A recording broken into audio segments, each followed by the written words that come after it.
I think I've fixed my sound issue, so I hope that you can hear me a lot more clearly. What I had was a settings issue, and I'm sorry about that, folks.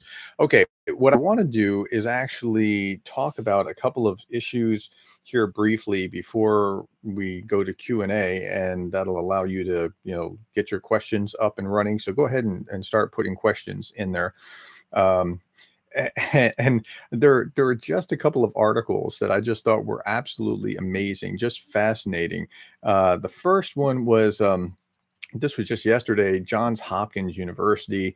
Zelensky was the commencement speaker, and I know people are like, "Well, why would he do that?" And it's not so much what he said, but that he's keeping himself relevant and keeping Ukraine front and center in the world. Zelensky had a really big week. He went from Europe and met in a number of capitals in Europe to the G7 in Hiroshima, and he actually flew over India and China on a French plane. Like they gave them permission to use their airspace. So, yeah, he had a big week diplomatically, and he's just crushing it as far as what his role is supposed to be. And so I thought that was a really interesting article that Zelensky was speaking at commencement. So he's now Dr. Zelensky. So anyway, so there was another article that I thought was really fascinating as well, and it was this. It says, despite war, Ukraine allows that. I thought that had ended in the beginning of the war, but apparently not. And the reason is that so otherwise you want to deprive Russia of their oil and gas revenue, but at the same time, Ukraine's getting revenue, but it's more than that. I mean, if it was just revenue, they could do it.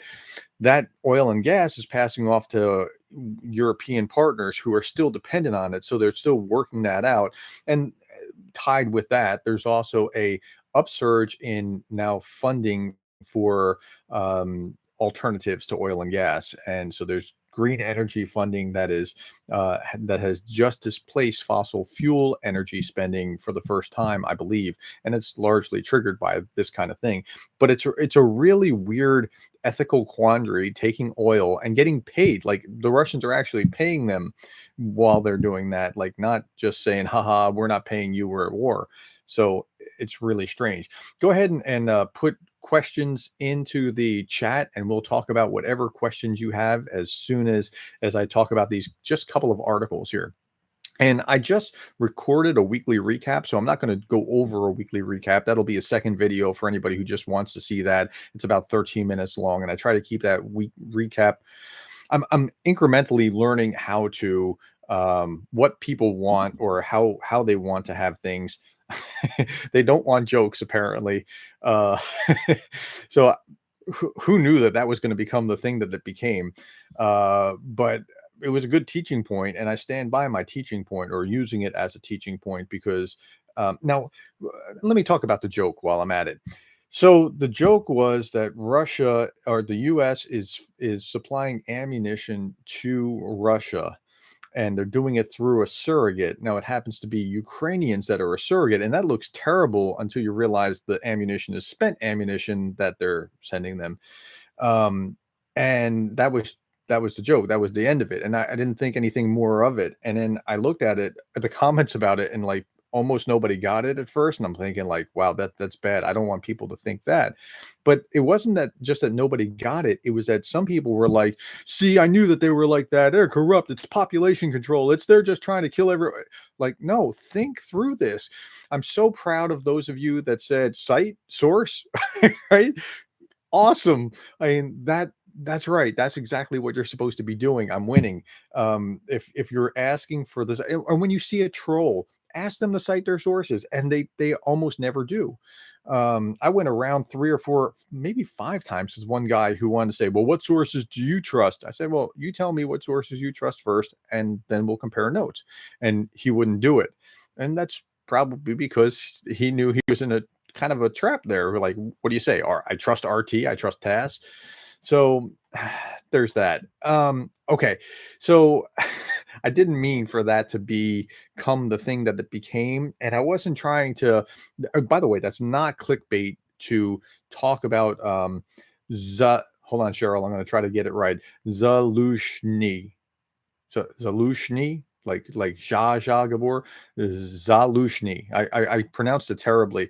I also pronounced water with an extra R in it for some reason. I spelled that in elementary. I grew up in New Jersey. I spelled that in elementary school DAT because that's how you said it. So my accent in English isn't that great, let alone Ukrainian. Okay. Now just a couple other articles, and then I'll go into your questions. So Boris Johnson met with Trump. And they didn't talk about any of the details of this, but Boris Johnson met with Trump, and I think he's trying to persuade him, like, "Hey, look, you got to be backing Ukraine." I think that the thing that could hurt Trump is there's a big split of people like me that just can't stomach because of Ukraine, let alone there are other reasons that you have issues with Trump and might be looking for an alternative. But that's a bridge too far, right? I think Trump pro-Ukrainian Trump could lock up the Republican nomination, but would lose in the general because he just can't get his unpopulars are so much higher, so much elevated than what his populars are, if that makes sense. Like his unpopular polling is so much higher, but that's neither here nor there. Okay, and the last article that I want to talk about was just this, the Russians are selling his penthouse in Crimea. Now, why does he have a penthouse in Crimea? Because he was an actor who made lots of money. He made millions of dollars. Watch Servant of the People. It's pretty funny. He did a good work. He did lots of movies, and so he had this in Crimea that he bought back in, I think, 2013, and they're selling it and distributing it to the fallen servicemen's families, which probably end up in an oligarch's pocket or something, but that's what they say. Okay, to your questions. I'm going to start working my way through the questions, and if you have any questions, just ask, put them in there. Okay, Radek Susie. Okay, so my question for Q&A, what do you think is more probably Putin declaring a victory after being completely defeated, or Putin being removed from power? Wow. I don't have a crystal ball, so I don't know how to answer that. I think it's probable that there will be a military victory where they that, and it won't be soon. I'm sorry to say that. I don't think it'll be like it's not right around the corner. It's going to be a long slog, and there's no sign that either Ukraine or Russia has any appetite for giving up anytime soon. But I think it's probable to be decided mostly on the battlefield, and then terms when it's mostly decided on the battlefield. So that's it. I think that Putin is setting himself up to blame his generals from what I'm seeing. Go back and watch. So I did the two on Prigozhin. Somebody told me, tell me if this is true. Somebody told me that Prigozhin I should pronounce Prigozhin because that's more of a Ukrainian pronunciation. And so I want to poke him in the eye a little bit with that. So Prigozhin, that he was speaking and people misinterpreted this. The mainstream press misinterpreted this. They carried accurate statements, but they didn't put it in context. And even YouTubers who are pro-Ukraine weren't quite piecing it together. Now, again, it's my theory. I could be wrong, and I'm putting that right up front. I can't prove this, but I think he's articulating for Putin. And when I say that, I don't think Putin sending him a text saying, say this. I think he and Putin are on the same enough wavelength where he understands what the boss wants and is projecting what the boss wants. And what the boss wants is to slap at his military officers in the first video. In the second video, the second one's even more like the second video got less traction than the first, but the second one's more important. And the reason it's more important is because it was talking about him talking to the oligarchs and saying, look, you got to rein in your kids. And that was the one where he was talking about the revolution that is coming. Like if you don't send your kids, or your kids are going to come back in coffins, and if you don't send them too, there will be a revolution, and they'll have the pitchforks, and they'll come for them. He said them. He used the plural word them, not for him, meaning Putin, but for them. And so Putin is going to find the class. So there's Putin, and then there's an underclass of oligarchs and higher ups within his, and then there's everybody else, and then there's like little peasants on the bottom or whatever, right? His oligarchical class will get blamed for things. His generals will get blamed for things. Okay, so at any rate, and you said, and if the latter, by whom will he be replaced? So there's a lot of speculation about Prigozhin, hope I'm pronouncing that right, wanting to, take on Putin. I don't think he's wanting to take on Putin, but I think he is setting himself up for after Putin, right? And after Putin is dead, Putin doesn't care about who's in charge. He just wants to be in charge for the rest of his life, right? So I think that Prigozhin is one of the key players that will be looking at trying to, and I think Medvedev is setting himself up for that by being his pit bull and saying the nutty things he says as well. And there's others that are probably lesser known that we have never even considered that are thinking about that. I wouldn't want to try to climb that mountain and climb that ladder and be stabbed and thrown out a window or whatever. But you can have that. Wayne's World of Science and Technology says, if it's useful, I cut a video explaining why Russia is no longer competitive last year. Yeah, I'd like to see that. Put that in the comments so that we can look at it.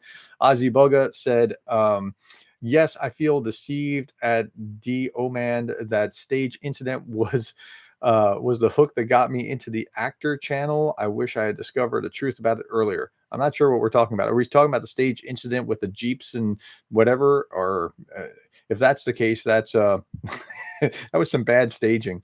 Jake Bro talked about how paint was over burning, like you spray painted it afterwards. So you kind of got it backwards.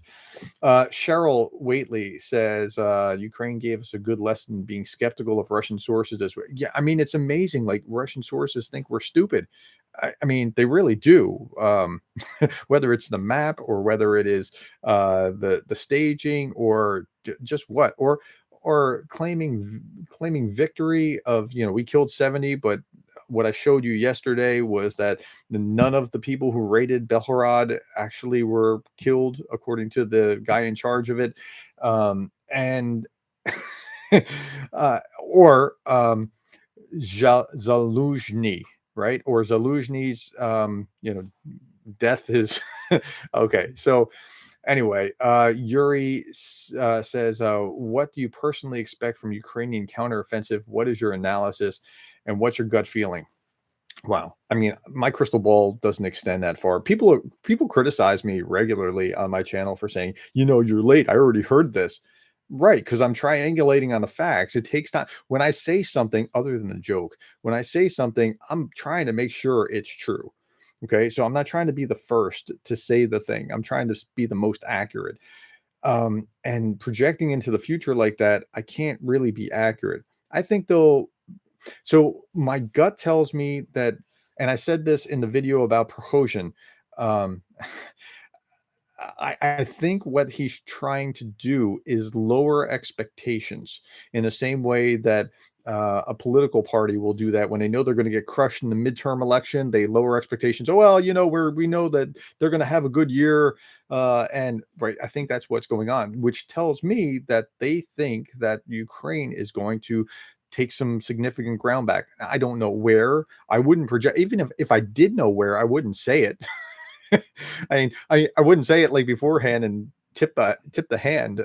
So I, I think they're going to, and they're going to incur some casualties in the process. Like right when you're on attack as opposed to defense, you incur more casualties. But I think they'll take some significant ground back. I'm not exactly sure how or where, um, but uh, I think they're going to have a good effect. But it won't. I also don't think it'll be the end. I think at January, at New Year's, I was saying I don't see this thing being over this year, and I really don't. And I hate to say that. I absolutely hate to say that, but I'm just trying to be as accurate as I can be. Other things can happen, but I just don't think it's going to be over anytime soon. There's just no appetite on either side. Okay, D Oman. I donated every week to the fundraiser, not super chats, and I'm not mad. Just found a better resource for news. That's fine. Please donate to whatever cause will further Ukraine. please go do it. Just make sure it's not like a ripoff. That's my only condition. From the first video I put in here, it had Samaritan's Purse on there, and then I added United 24 on it. So every video there's a link to them to donate. Please donate. Ozzy also said it's an excellent show, servants of the people. That it's pretty funny.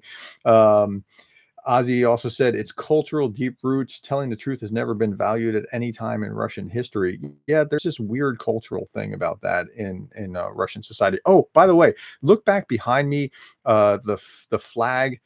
And I had the American flag next to the Ukrainian flag, and then I took it down because I found this American flag with these little slats behind it, and it had a Ukrainian flag behind it, but you couldn't see it.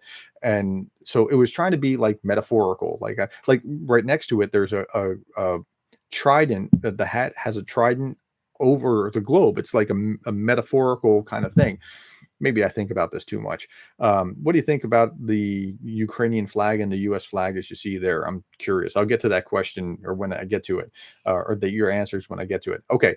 Cheryl says, I watched the 1420 live stream yesterday. It's disturbing how zombified the population. That's right. They are like checked out. But, if your life depended on being checked out for many years, for decades in the Soviet Union, and not a lot has changed to correct that, you might be checked out too. I mean, we could all go down that path. And I hate to say that, but I think that's accurate. We're all made of the same human stuff. I have an advantage because I was born here and I've enjoyed the freedoms that I've had here. And so that's why I have the position I have. But had I been one of those people that live there, uh, I understand. I get it. I think it's a shame, but I get it. Okay, pretty interesting. Thanks. Let's not forget the Sims. Cheryl says again, Denis Davdov said Prigozhin might be running for president of Russia, Medyev's replacement. I don't know, but I'm sure that Putin would be fine with him after Putin is no longer. Um, oh, hey, Mike Hawk Ez. He's a Russian troll. Says, just so you know, there are pictures of dead members of that group that raided Belgorod. I bet there are on Russian media. And I'm going to go ahead and ignore Mike from this point. I'm going to hide him on this channel because he just simply comes in and trolls me regularly. So, by the way, when you're dealing with trolls, please do something for me. Just ask them to cite their sources. Just go ahead and do that every time. It'll unnerve them to no end. Also, if you could help me by clicking the like button here now on the live stream, there's 86 of you and there's 28 in the likes. If you don't like me, that's okay. You don't have to click like, but if you do, I would appreciate it to help the live stream get some traction. Okay. I didn't get the joke. I don't know if we're talking about the joke that I was telling the other day or just what, but I'm not sure what the context is here. Let's see. Speaking of the Belgorod, this is Mihai Bika. Speaking of the Belgorod incursion by the alleged anti-Putin groups, some pro-Ukraine channels mentioned that Belgorod Oblast was part of Ukraine in 1919. I suggest careful consideration when one half, and I think you're about to say one half was in Poland. Yeah, I mean, I've said use the 1990 border for the Russian side. That will create the zone, not for the Poland side. I get it.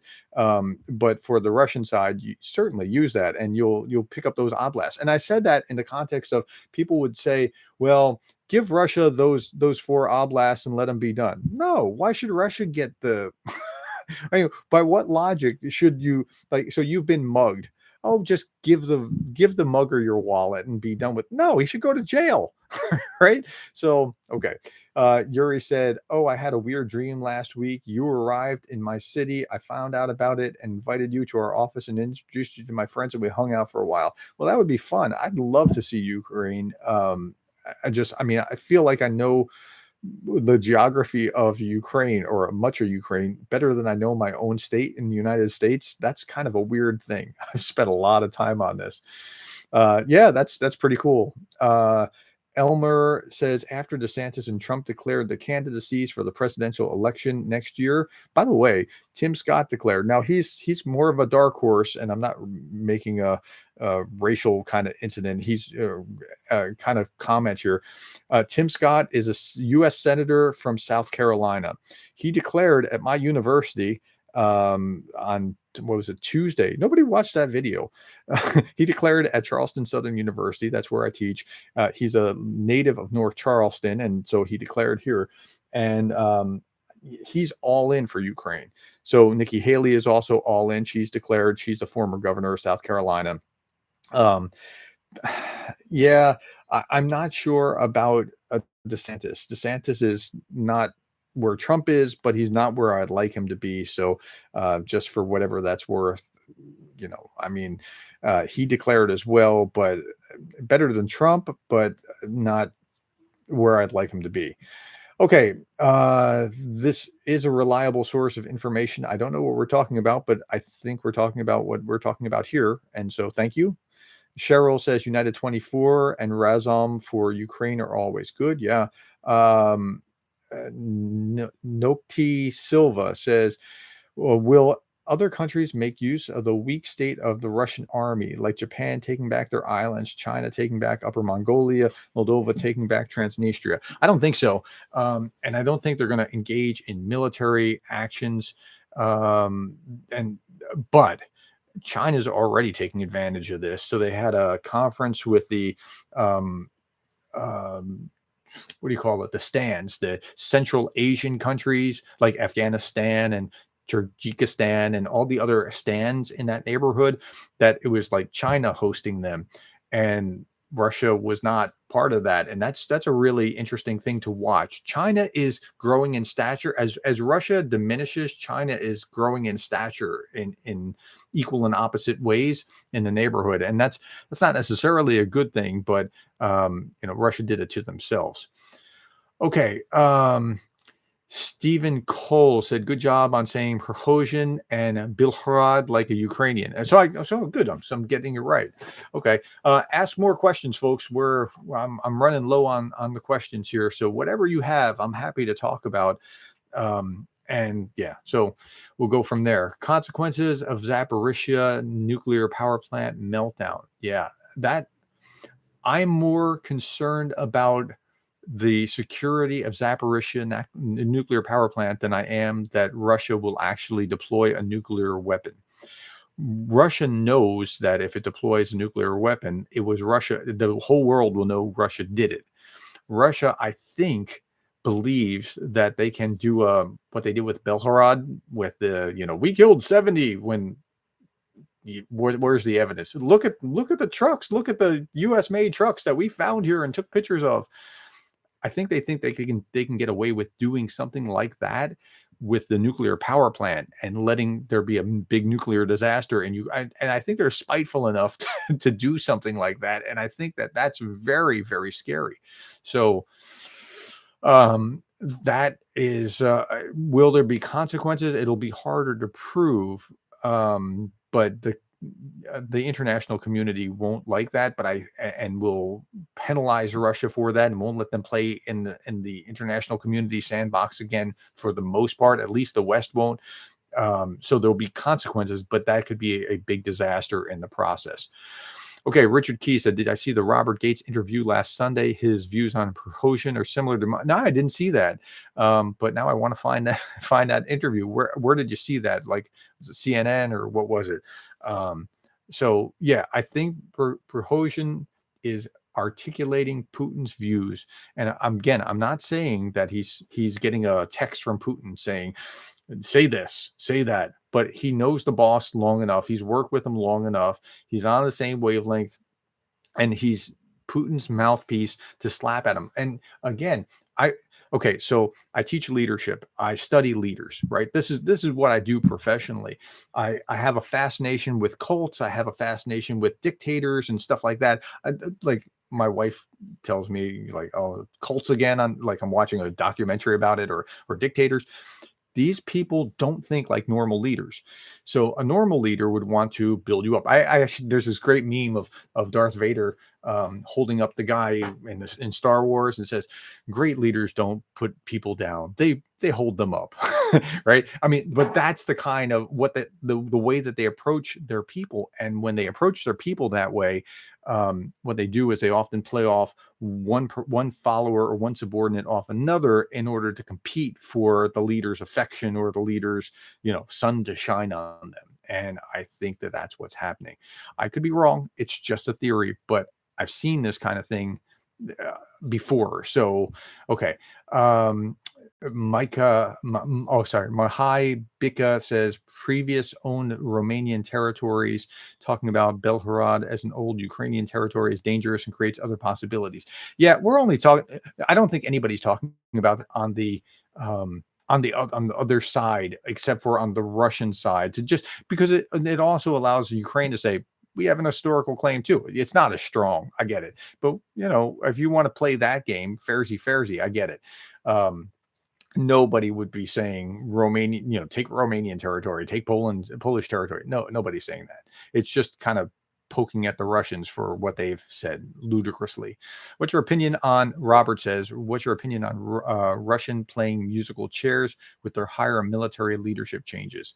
Um, I mean, I don't think that they've changed a whole lot recently, but they have changed over time, and that tells me that the boss is unsatisfied. And Gerasimov was kind of cut out of the mix in the beginning. So some of the backstory came out, and it was really interesting. Like the special military operation was planned by a very small circle. Gerasimov was not included. When he found out, he opposed it, but then he went along with it because he thought it was strategically bad. I actually have respect for Gerasimov as a military mind. I mean, he's on the wrong side of the equation, but I mean, he knows how to think. But Shogu is, I mean, he's just so another thing that authoritarian leaders do, and that could be in an organization or it could be in a country, is they value loyalty over competence. And Shogu is loyalty. He doesn't have a dangerous place to be. Um, and so things just aren't getting done the appropriate way, and that's why you see the shuffling. When you have something that works, you tend to keep it. So that's just a sign of that. Ozzy says the irony of China cozying up to Turkic Central Asian states and Islamic Iran and KSA while repressing Uyghurs is staggering. Those nations are embarrassing. Yeah, I get that. You're right, but they're not the only ones to be hypocrites. Okay, Jason Murphy says Ukraine was shelling the ZPP. Hold on, I lost that for a second. ZPP for months. Yeah, you're right. They were shelling around it, but not shelling it. And Russia, the pines were cut a number of times. It's a powder keg. But if you're saying that Ukraine was trying to shell Zaporizhia to create a nuclear incident, that's factually incorrect. Stacy Bashford said trying to guess what happens in the next war is like playing the lotto and picking numbers 90% will be wrong. That's right. But I can tell you what will happen in the next war. We're going to see drones be playing a leading edge, just like tanks in World War I became tank warfare in World War II. So you can see little glimpses like that. But trying to predict the whole thing is a fool's game. Radek says, does Putin actually know what's going on? Or maybe it'd be enough to end this madness if someone like Xi or Moji would try to tell him how it's really going. So Xi is really in an interesting place. He's positioning China to profit on either side. And I think Moji's starting to move a little bit more to that position, but they're getting some sweet Russian oil at a discount, and they want to keep the good times going. I don't know that you'll see a lot more momentum, but just keeping G out of it is very good. Good leadership empowers each team member. Absolutely. Cheryl says it's serious. It's not serious. It's trolling. I don't know what we're talking about, Cheryl. I solved. AGI says you're right about Prigozhin. Otherwise, he would need to be very careful about open windows. That's right. Makhai says Orban, Erdogan are similar in many ways. I think so. I think Putin, Xi, Orban, Erdogan are similar in many ways. And authoritarian dictators tend to like each other. They tend to cluster together, and like, hey, you repress your people too? Cool, so do I. Let's get together and hang out. I mean, it's obviously I'm being facetious, but that's just kind of how they are. Mitch Ashdown, will Turkey be called out for Russian radar ship that perhaps got hit passing through the straits? Um, I don't think so, any more than Russia's been called out for the 28 ships that they blocked trying to get to Odessa. Turkey is so Erdogan's in the middle of a re-election campaign that will be like next week, and Erdogan just wants to be reelected. Man, that's what every politician wants. It's James Buchanan, public choice theory, right? Um, so he's not going to do anything to call anybody out, at least not in the short term until he's reelected. Surreal Taco says, when Russia collapses, not if, will Transnistria, South Ossetia be able to maintain their independence? Do you see civil wars throughout the stands in Armenia? Um, I think as they loosen their grip, it depends on what happens within Russia. But if so, Russia kind of imploded after Afghanistan, and you can't tell me that economically they're doing better than now than they were in 2022 before the invasion. So, with that being said, they might have to have their own glasnost perestroika kind of thing with the stands as far as loosening their grip on trying to control them in the region. I think China wants to scoop up that sphere of influence. They might have um, some elections and freedoms of those areas. They started it. I mean, it would only be fair. Um, but I don't know that it'll be military conflict as much as I can't predict though, right? It's too hard to call.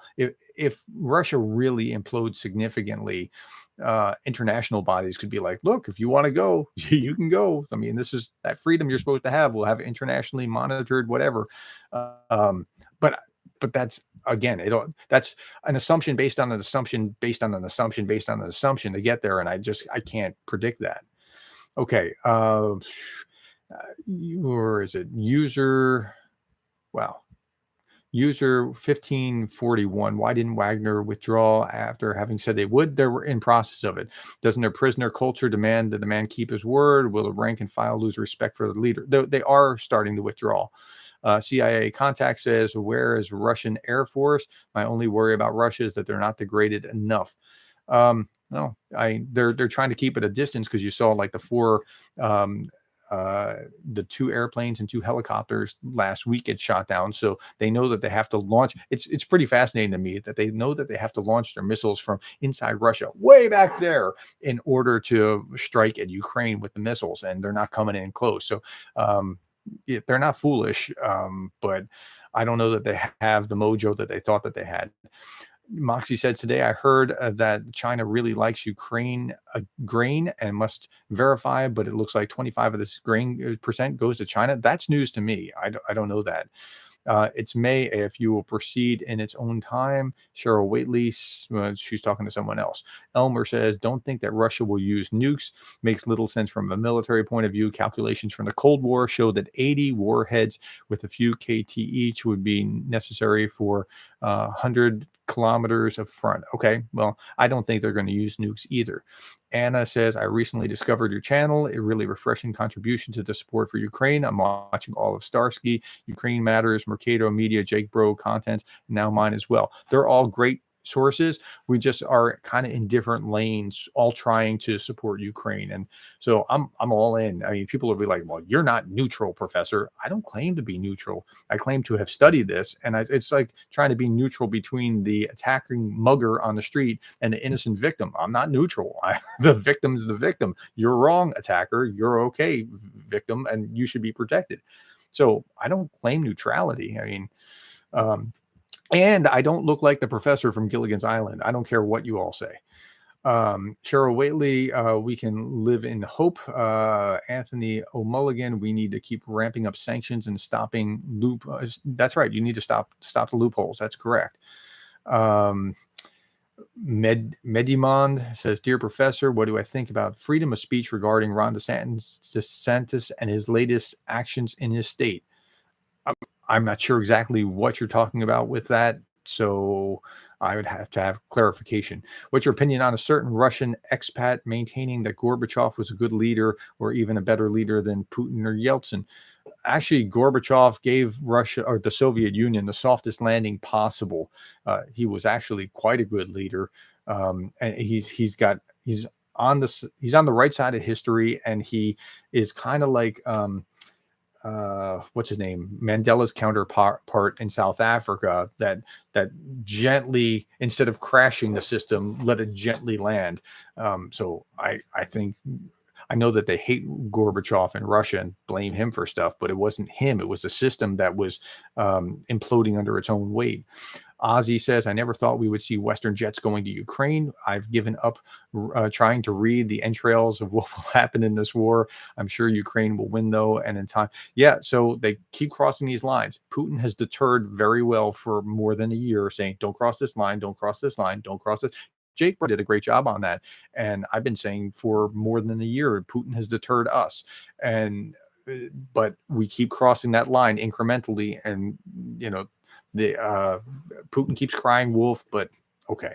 Stacy Bashford says Wagner has too much to lose if they withdraw from this conflict. He's positioning himself to take Putin's place, which may be sooner than later. No, I don't think that that's correct, that he has too much to lose if he withdraws from the conflict. He has shown, I've got a victory and I'm being deployed elsewhere, but he's made his success, and now whatever happens, he's made his success, and that's the way that he will frame it, and he continue to be framed. Prohosion from Putin's cook to Putin's undertaker. Well, maybe. Net Junumo says, do you think NATO should change its rules to stop one nation being able to block what the rest want, is like Sweden joining? So if you have a majority rule, then you can drag people into war, and that's kind of bad. If you have unanimity, that's kind of bad for its own reason, because then one can hold up the majority, right? The minority overruns the majority. But if you have that unanimity, then you have, a constancy of purpose. There's a problem here. NATO expanding is good and bad at the same time. As it expands, one single entity can hold up the whole. So it can kind of be like Article 5. If one says, no, I'm not doing it, what will happen then? I don't know. Okay. Mark Ditchfield says, I'm from Australia. Please explain how American politics work. Why do so many Republicans want Russia to win? Mark, I did a video on this. Go back about a month and you'll see something about why Republicans support Russia. And I explain everything there. Part of that is that Republicans tend to be more skeptical about the mainstream media, because the media does tilt to the left. Facts might still be there, but the narrative is different than the facts, and it does tilt to the left. And so they've gone to alternative sources, and they're more. And originally it was AM radio, and that they went to alternative sources, Rush Limbaugh back in the 90s and folks like that. So they're more amenable already to alternate answers rather than credible sources.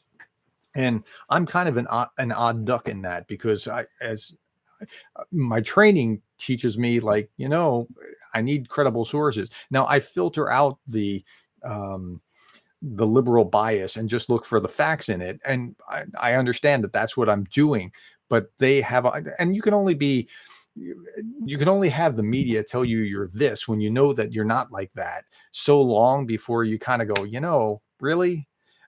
So that's a good explanation, but I do that in a larger video, trying to explain all that out, and I show you the difference between the populists and the conservatives. So go back to that video.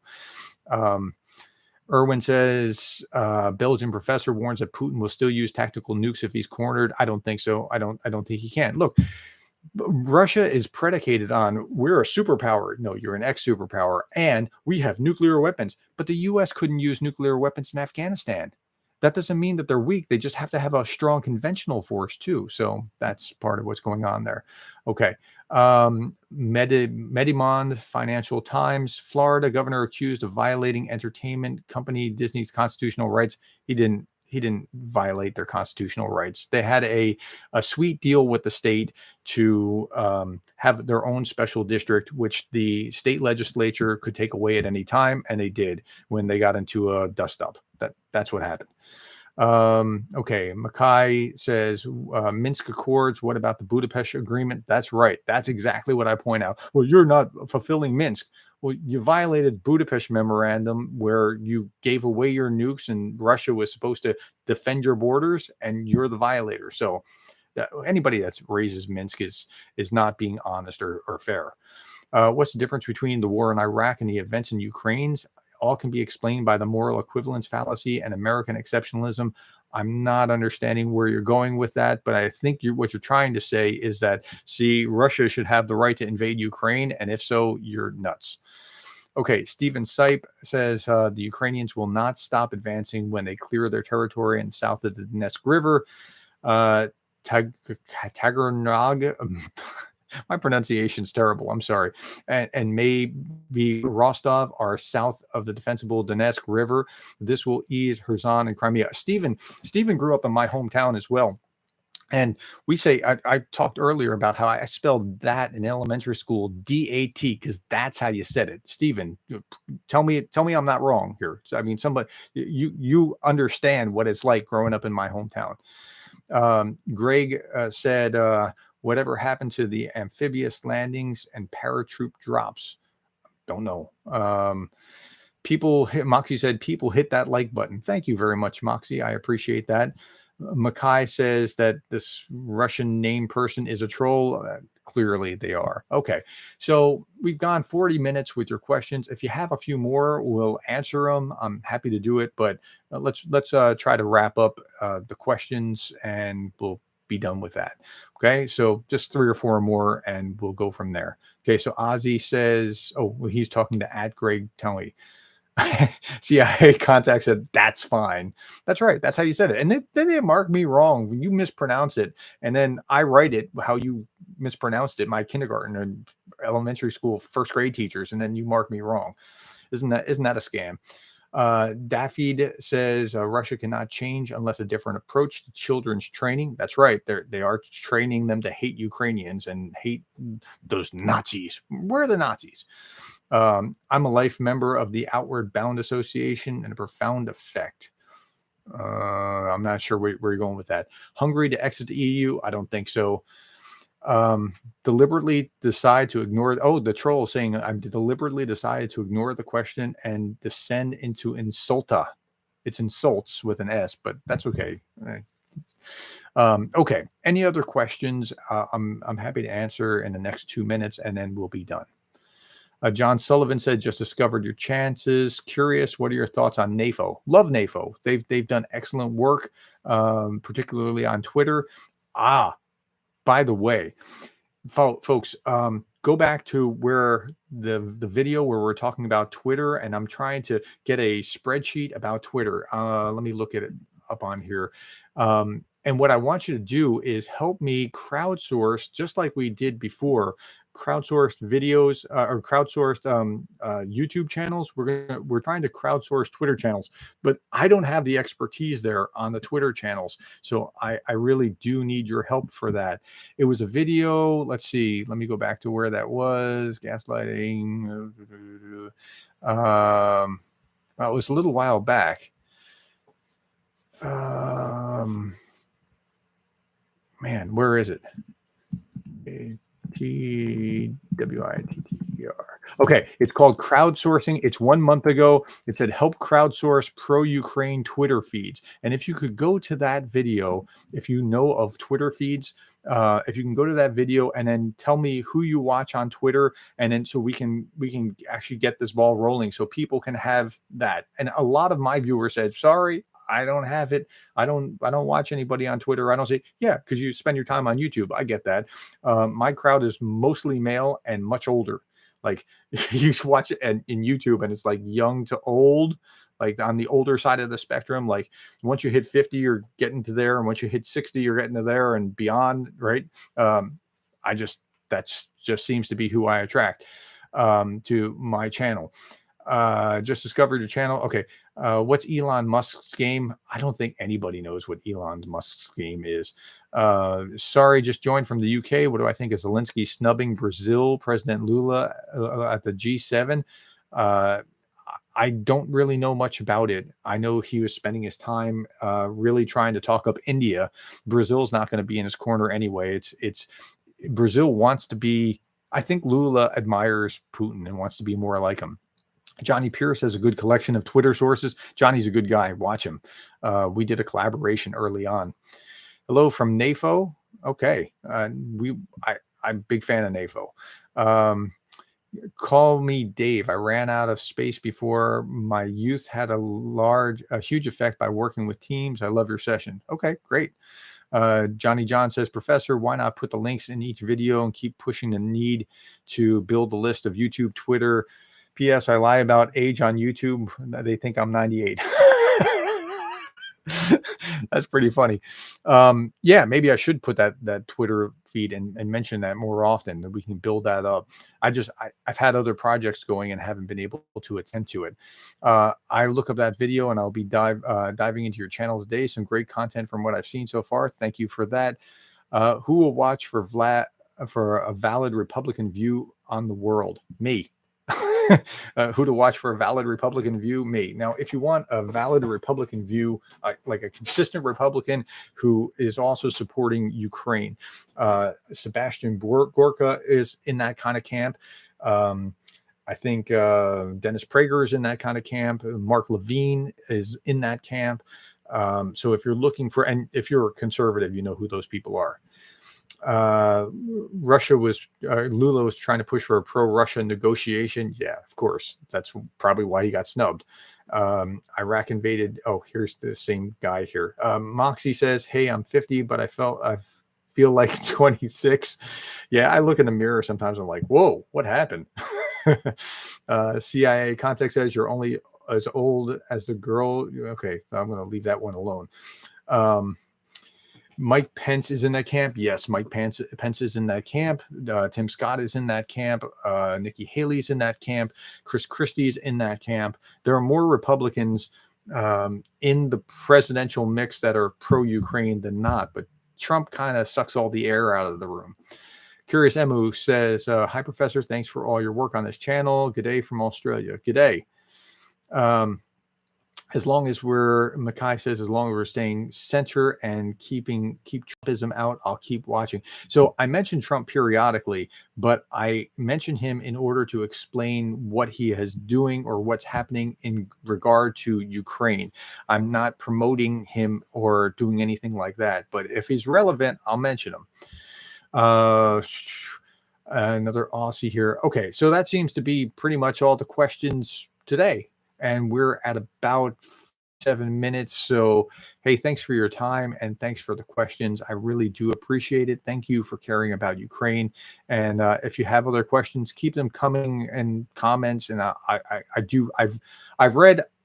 So when you read the comments, it like puts a dot or makes a dot go away. So as far as I can tell, I've read all the comments. I don't always reply to everything, but I have tried to read them. It's getting increasingly difficult. I just passed 9,000 subscribers, which is like mind numbing to me because I struggled at like 1,000 and change for a long, long time. And before that, struggled with less than that for a long, long time. So it's getting increasingly harder, but that's a good thing. More people are hearing and understanding and having context of what's going on in Ukraine, and they can explain that to others. Thank you guys. I appreciate it, and I'll talk to you another time. Bye-bye.